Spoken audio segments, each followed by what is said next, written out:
Let's bring in our military analyst, Shan Bell. Hi, Shan. I'm interested in your perspective on the US's position in that Security Council vote. It was fascinating, wasn't it? Because you don't often see the US completely stood alone, and there were some very symbolic images, I think, of the US stood alone.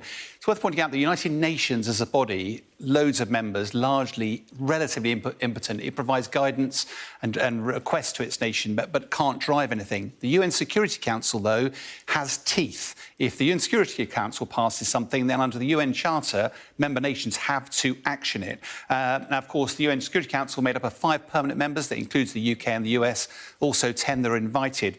At yesterday's vote, 13 of those nations voted for an immediate end to the fighting, an immediate ceasefire.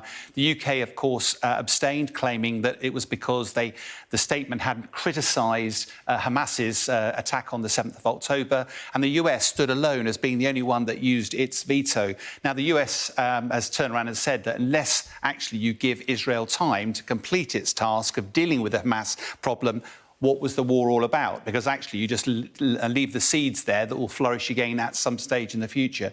But it is interesting, outside of this, the US language is becoming increasingly tense, increasingly concerned about how long it'll be before Israel will finally call a halt to the fighting. Yeah, to that end, there is a gap in expectations, isn't there? Israel seems to think it needs a couple more months. It seems like the US is running out of patience. When do we see this? When do we see the Israeli offensive really coming to an end? It's a difficult question, and it's exactly as you say, there is a mismatch of expectation going on here, because if the US doesn't stop the conflict now, then when does it? What are the triggers? How long will it take? What are the metrics of success before Israel finally stops? We'll use one of the metrics of success is that Israel claims that they've killed 5,000 Hamas fighters. They've sort of agreed that there are about 25,000 fighters out there, so they're about 20% of the way through. If you translate that to time, that means there's going to be another 8 months of fighting before Hamas is destroyed. The international community will certainly never wear that. And besides, above ground, 60% of the buildings in Gaza now have some sort of war damage associated with them. The challenge, of course, is that's above ground. If you actually want to target Hamas, you want to target their infrastructure, a lot of that will be below ground. Yeah. Where will the weapons be stored? Down in the tunnel network. Where are the hostages being kept? Down the tunnel network. So, and we've just been seeing the news that the IDF said they mounted a raid yesterday to try to rescue some of the hostages, but they failed. 2 of their soldiers got badly hurt as a result of that. There's still 137 hostages to be rescued, and to date, the only successful way of getting hostages out has been ceasefires and negotiation.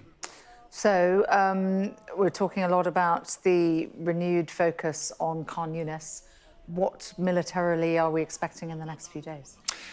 Almost certainly, it sounds like the IDF are close to wrapping up, in their words, the operations up to the north. Then it'll shift down to the south. Hostages always claims to be a #1 priority for them, but in harsh reality, it looks like they were going to try to achieve their military objectives first and then start to negotiate for hostages after that. So meanwhile, the focus in the south, Khan Yunis, because that's the home of Yahya Sinwar, who's the head of Hamas in the south. The challenge is, of course, you may well blow up his home, you may blow up some of the buildings, but all he'll do is disappear into the tunnel network and disappear. And of course, it's very difficult to use bombs down to the south from the air because there's such a high population density. You need more ground offensive, that's greater risk to the IDF. You've got to deal with the tunnels eventually. We've heard this week about potentially flooding the tunnels. The trouble is that it sounds great. 4 reasons why that's difficult, one of which is that the tunnels are all different levels. Water always sinks to the bottom, therefore you won't actually flood out the whole network. Secondly, it's sandstone. Sandstone is porous unless you get a lot of water in and really quickly. And this tunnel network's the size of the London Underground, so it's not small. Thirdly, there's an aquifer underneath Gaza, which is where they get most of their fresh water from. That would be polluted.